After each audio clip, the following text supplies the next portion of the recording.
नमस्ते मेरे प्यारे बच्चों। आज हम अपना इकाई 6 जीव जगत के बारे में चर्चा कर रहे हैं।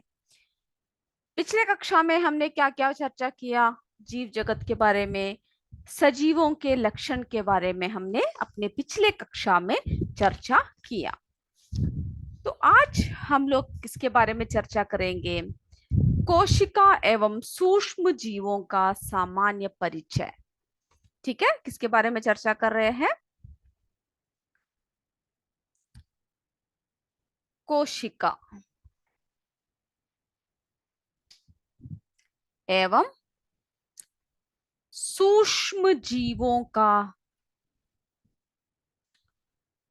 सूक्ष्म जीव। ठीक है, सूक्ष्म जीवों का,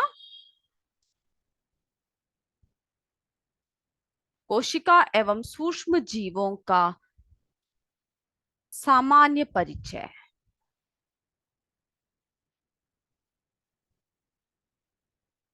परिचय,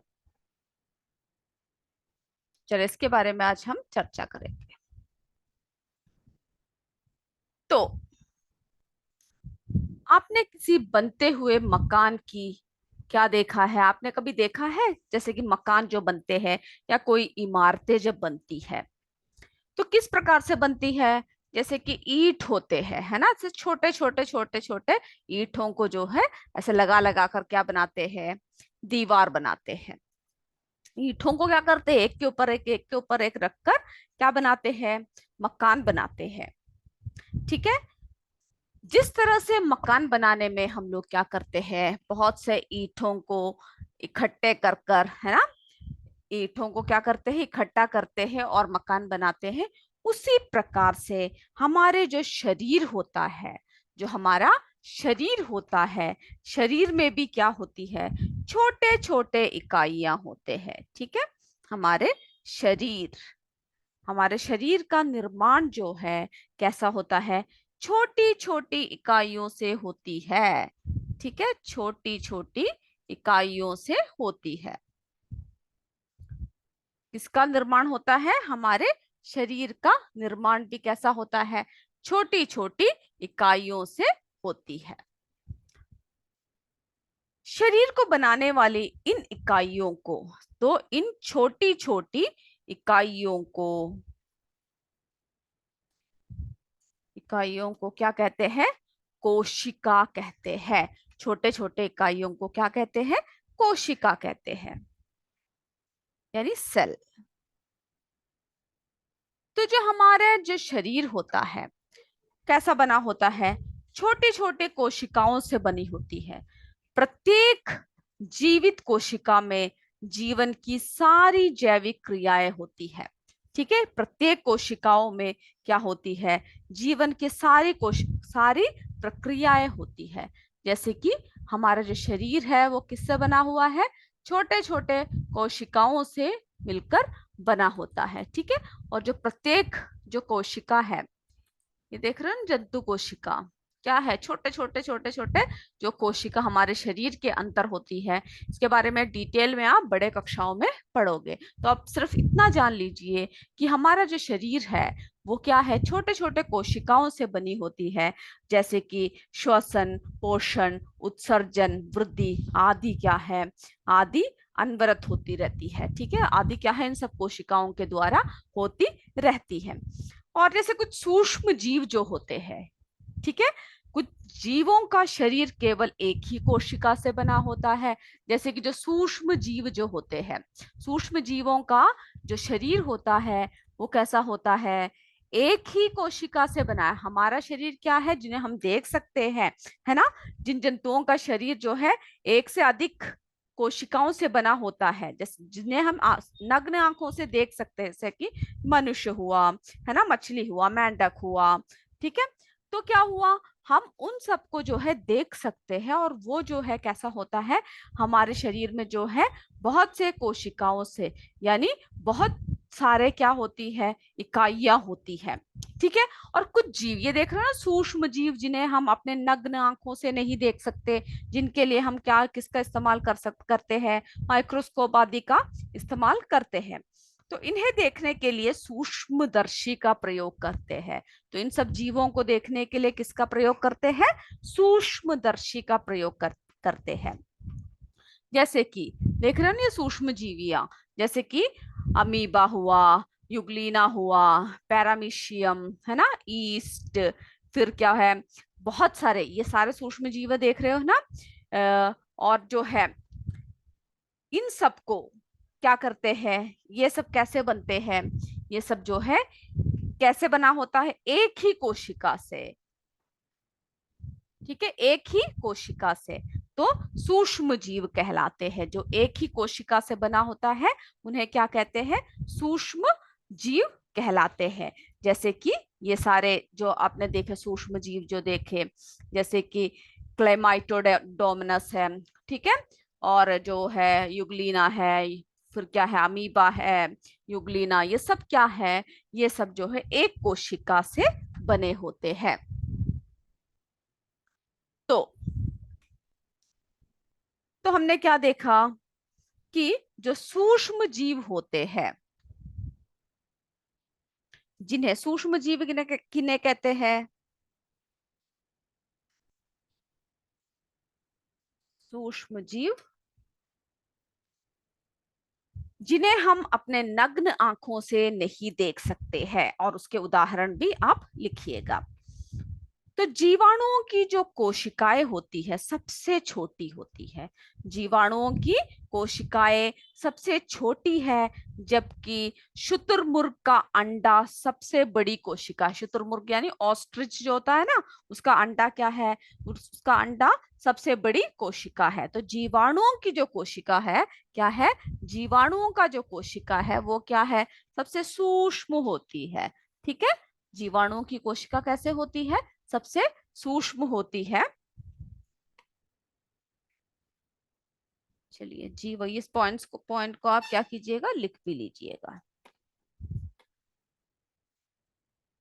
जो जीवाणुओं की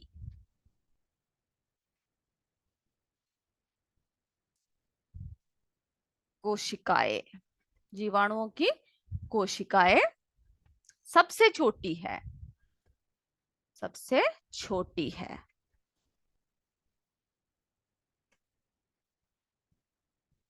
क्या है? जीवाणुओं की कोशिका जो है सबसे छोटी है, जबकि किसकी कोशिका सबसे बड़ी है? किसके अंडे की कोशिका?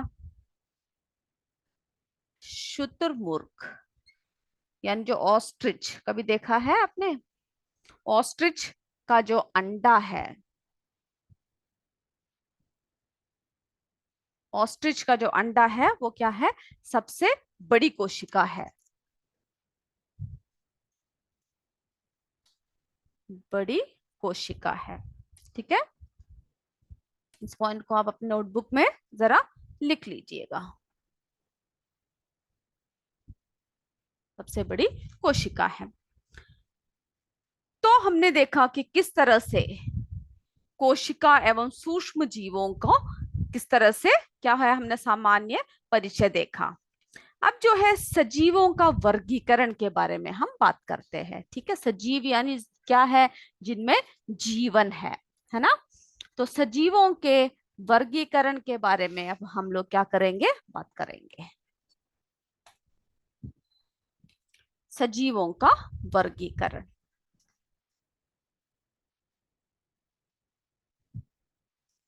तो सारे पॉइंट्स को जरा आप लिख लीजिएगा। ठीक है, सजीवों का वर्गीकरण।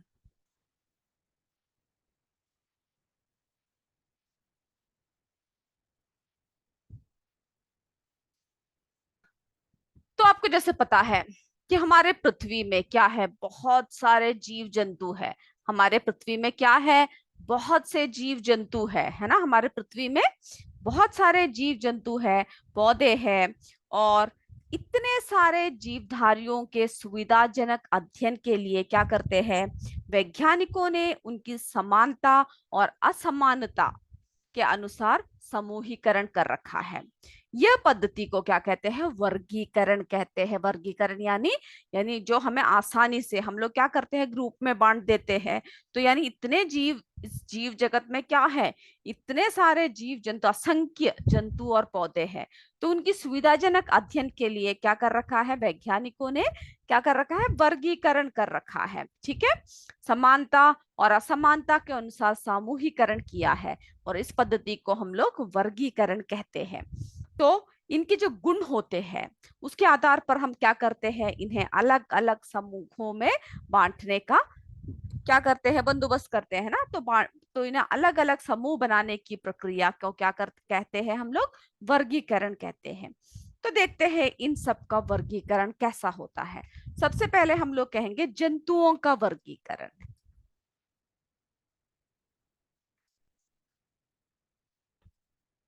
जंतुओं का वर्गीकरण।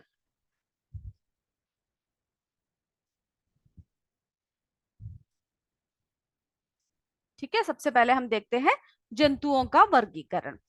तो जंतुओं को वर्गीकृत करने के अनेक तरीके हैं, जैसे कि उनकी संरचना के आधार पर कि किस तरह से वो बने हुए हैं।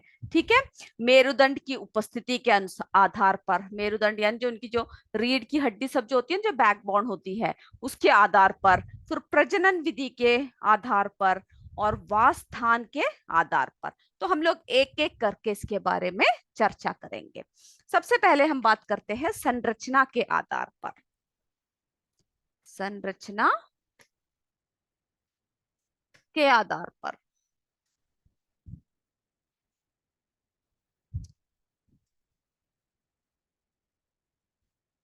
ठीक है, सबसे पहले हम किसके बारे में बात कर रहे हैं, कैसे, किस आधार पर बात कर रहे हैं? संरचना के आधार पर।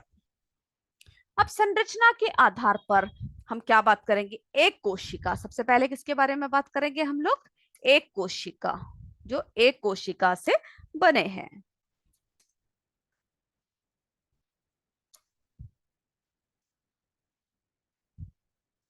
जिन जंतुओं का शरीर केवल एक ही कोशिका से बना होता है वे एक कोशिक जीव कहलाते हैं। तो यानी जिनका शरीर केवल एक ही सेल से बना होता है, कोशिका से बना होता है, उन्हें हम क्या कहेंगे? एक कोशिक जीव कहलाते हैं।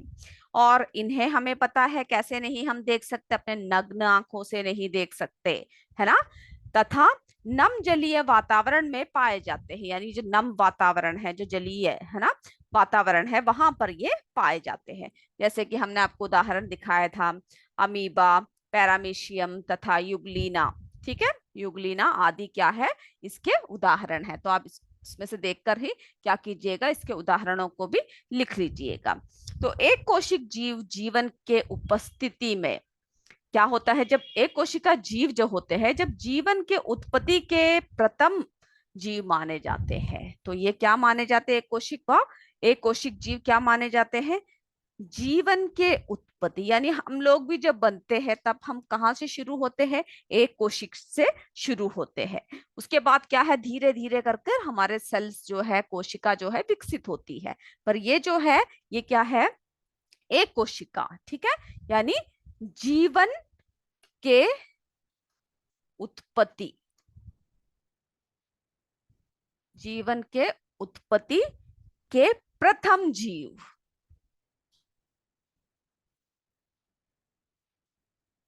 के क्या, कैसे जीव माने जाते हैं? जीवन के उत्पत्ति के प्रथम जीव माने जाते हैं ये। ठीक है, तो एक कोशिका यानी जो क्या है, जिनका शरीर की संरचना केवल एक ही कोशिका से बना होता है। अब दूसरा देखते हैं।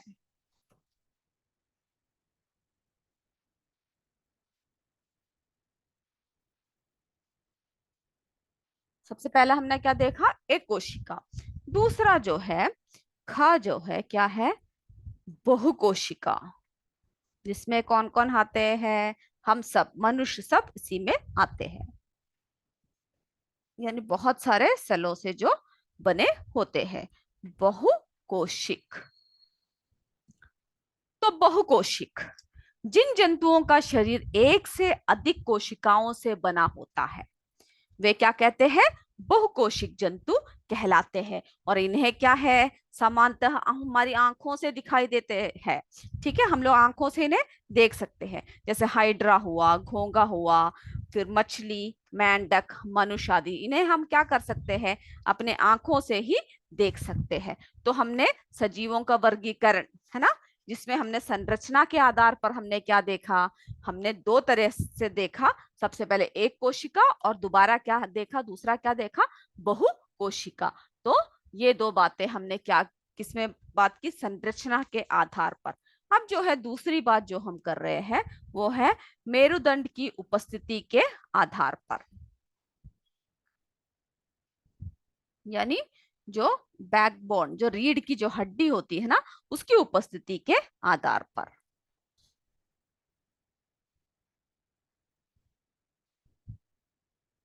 उपस्थिति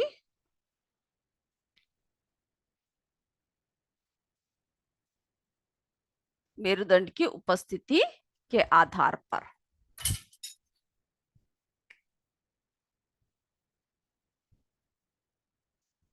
आधार पर। चलिए, अब हम जब इसकी बात करते हैं तो सबसे पहले इसमें जो आता है,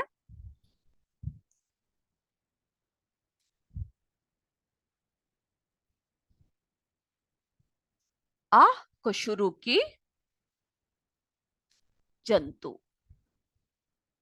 आ को शुरू की जंतु, ऐसे जंतु, ऐसे जंतु जिसमें मेरुदंड, यानी क्या होता है, जिसमें मेरुदंड पाया जाता है, यानी रीढ़ की हड्डी।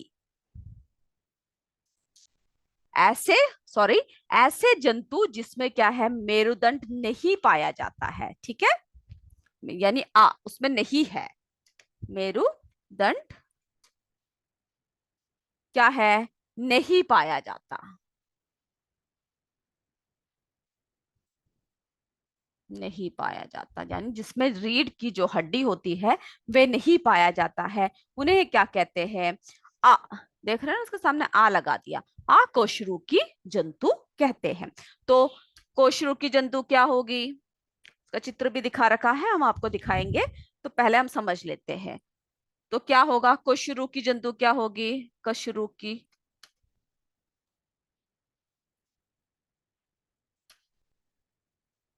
ठीक है, कशरूकी जंतु क्या होगी,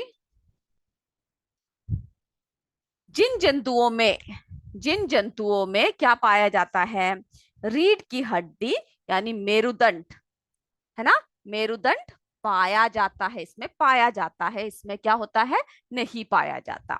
ठीक है, उन्हें क्या कहते हैं, कशरूकी जंतु कहते हैं। अकशरुकी यानी जिनमें नहीं पाया जाता रीढ़ की हड्डी, यानी मेरुदंड जिसमें पाया नहीं जाता। कशरुकी जंतु यानी जिनमें क्या है, मेरुदंड पाया जाता है। आपके किताब में जो है एक चित्र दे रखा है, उस चित्र को भी आप जरा देख लीजिए। ठीक है, आपके किताब में चित्र 6.6 दे रखा है, उस चित्र को जरा आप देख लीजिए। देख रहे हो ना इस चित्र को, अकशरुकी जंतु, इन सब जंतुओं में क्या है, रीढ़ की हड्डी नहीं पाई जाती है। कशरुकी जंतु यानी जिन सब में क्या पाया जाता है, बैकबोन, है ना, जब मछली सब निकालते हो देखा होगा, कांटा होता है इसकी पीठ की, ये सब सब में क्या है, इनकी क्या है, रीढ़ की हड्डी, यानी जो है मेरुदंड जो है इन सब जानवरों में पाए जाते हैं। तो चित्र के आधार पर आप क्या कीजिएगा, इन सब की जो है नाम भी लिखिएगा। ठीक है, चित्र को देखकर कितनों का नाम आपको आता है वो सब आप लिख के रखिएगा। अब जो है अगला देखते हैं। ठीक है, तो हमने मेरुदंड की उपस्थिति के आधार पर हमने क्या किया, वर्गीकरण किया।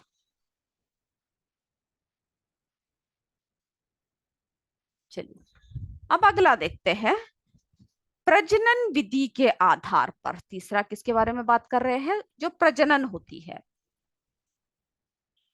यानी कितने अंडे देते हैं और कितने जो है क्या करते हैं, बच्चे पैदा करते हैं, प्रजनन विधि के आधार पर।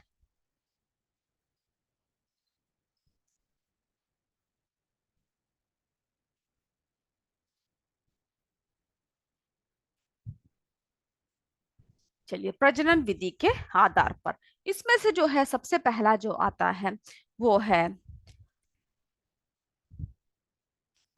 अंडयुज। अंडयुज यानी अंडे देने वाले जंतुएं। किनको कहते हैं? जो अंडे देते हैं।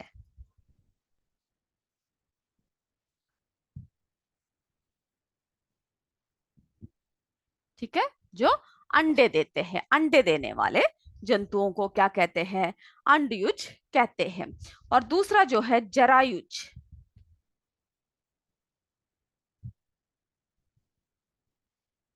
जरायुज।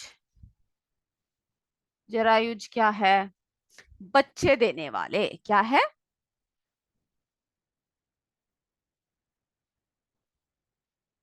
बच्चे देने वाले।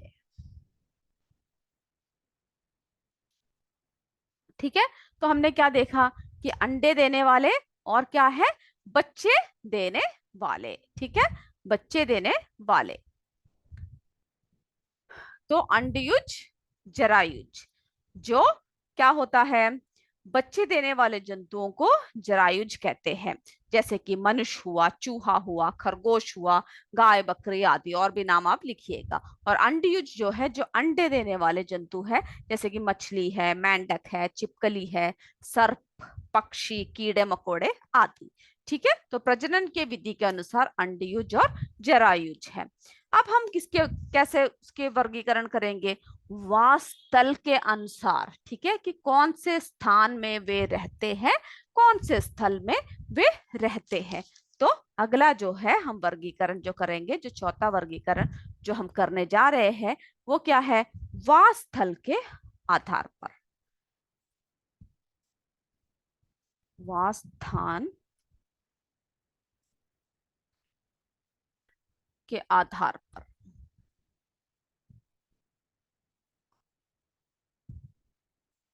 ठीक है, अब जो है वास स्थान के आधार पर तीन भागों में बांटा गया है। कितने भागों में बांटा गया है? तीन भागों में।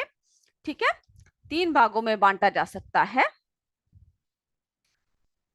तो कैसे कर सकते हैं? तीन भागों में बांटा जा सकता है। और इसमें जो है, जैसे तीन से भी ज्यादा कभी कभी हम देखते हैं। सबसे पहले देखिए क, जलीय जंतु।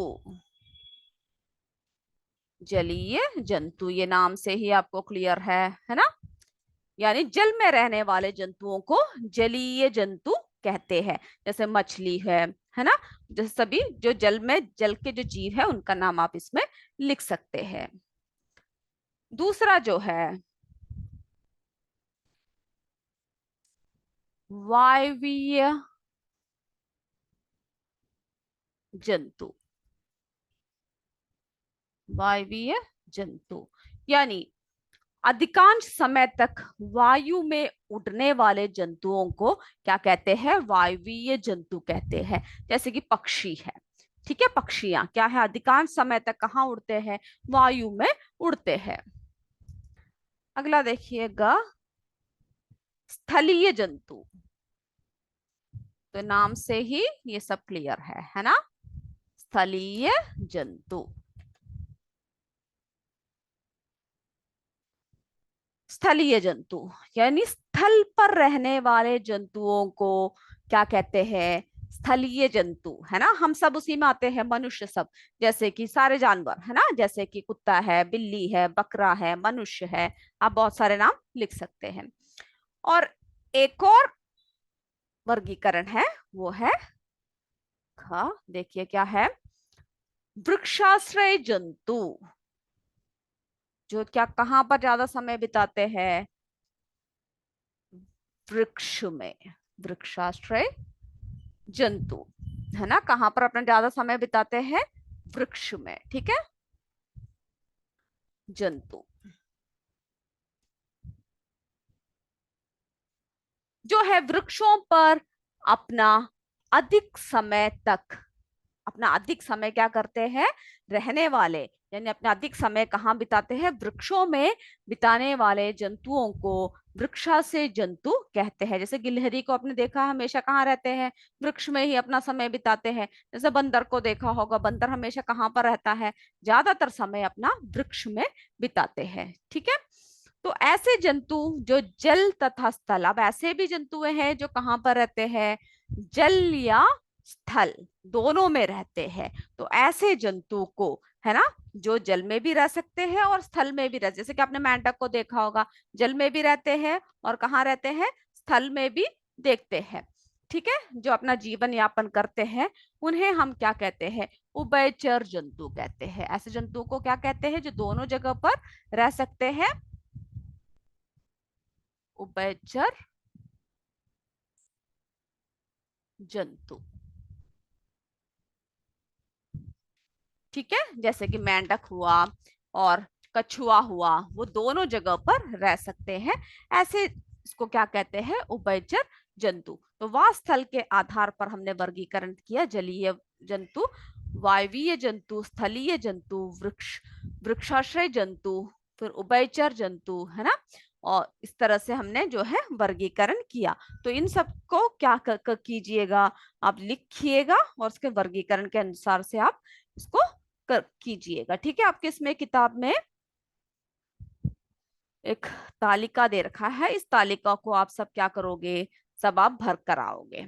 तो इसमें जंतुओं का नाम लिखा हुआ है, जो एक कोशिक है या बहुकोशिक है, फिर क्या है, कशेरुकी है या अकशेरुकी है, फिर अंडयुज है या जरायुज है, उसके बाद क्या है, जो जलीय, है ना, कहाँ पर रहते हैं, जलीय, ये आपके बुक से आप देखिएगा, जलीय या स्थलीय या वायवीय या उभयचर, जो भी है आप इसको भरकर आइएगा। ठीक है, जैसे कि एक एक का लीजिएगा और जो हमने आपको बताया है उस हिसाब से आप क्या कीजिएगा, इस तालिका को आप स्वयं भरकर आओगे। तो हमने इस तरह से क्या किया, जंतुओं का वर्गीकरण हमने इसमें किया। ठीक है, हमने किसके वर्गीकरण के बारे में बात किया, जंतुओं के वर्गीकरण के बारे में बात किया। अगली कक्षा में हम लोग पौधों का वर्गीकरण के बारे में बताएंगे। किसके वर्गीकरण के बारे में बताएंगे, पौधों के वर्गीकरण के बारे में हम आपको अपनी अगली कक्षा में बताएंगे। तो इस इकाई में जो हमने बात बताई आपको, उन सबको क्या कीजिएगा, आप अच्छे से पढ़कर आइएगा और इसको समझकर आइएगा। ठीक है, तो आज की कक्षा हम यहीं पर समाप्त करते हैं। जय विद्या शक्ति, जय हिंद, जय भारत। धन्यवाद मेरे बच्चों।